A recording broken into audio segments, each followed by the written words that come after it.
好，有九賽馬第三場啊，4號遙遙日上10檔花道大偉鄭俊偉。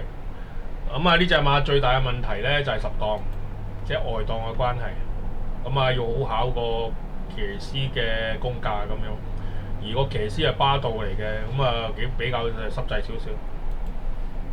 4號呢隻遙遙日上咧係一個季內新位馬同季內新勝馬，連續2次咧都係攞到第3、第1。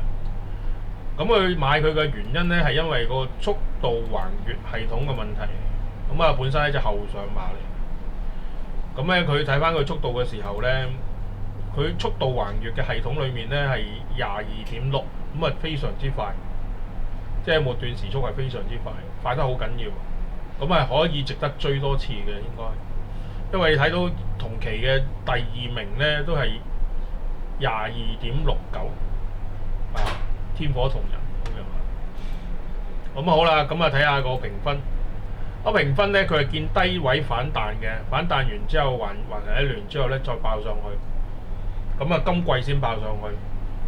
之前咧就喺低位都差啲就嚟冇噶啦，跟住咧就彈咗2支竹，跟住再上去。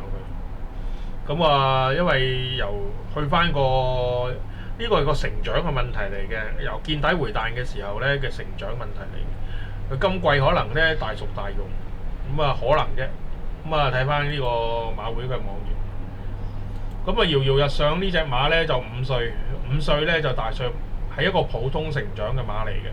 4歲咧就開始發威。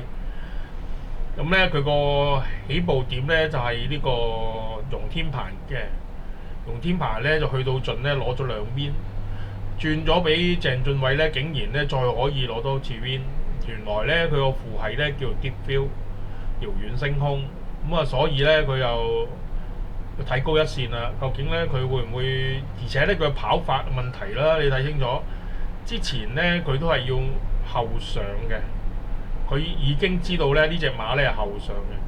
上次佢跑全天候得唔得？全天候嘅紀錄咧就跑咗1次啫，都係攞唔到咩好成績嘅。喺144場次，即係今季嘅144場次。添開心呢隻跑完第2嘅馬咧，係跑翻個第4嘅。呢個飛龍在天跑第3咧，再跑翻個第1嘅，係超水準賽事嚟嘅。推火同人咧第4咧，再跑翻個第4。呢個枕頭之星咧就跑翻個第5，再跑翻第6有獎金攞嘅。呢場咧係超水準賽事嚟嘅。而呢個遙遙日上咧係加咗幾多分咧？係加咗贏嘅馬嘅之後咧，佢係加咗7分嘅。其實咧加分係比較多嘅。而家咧佢係仍然都喺4班。即係照呢個現在嘅情況咧，就有機會咧都會去到盡㗎啦。應該遙遙11檔後上啊，681。第4暫時。遙遙日上呢隻馬咧，即係勁唔勁？好勁啦！講真，11號。681即係睇到啦，而家見到佢11號喺度啦。佢定速都啱㗎啦，睇住啦，佢個騎師做得幾好啊！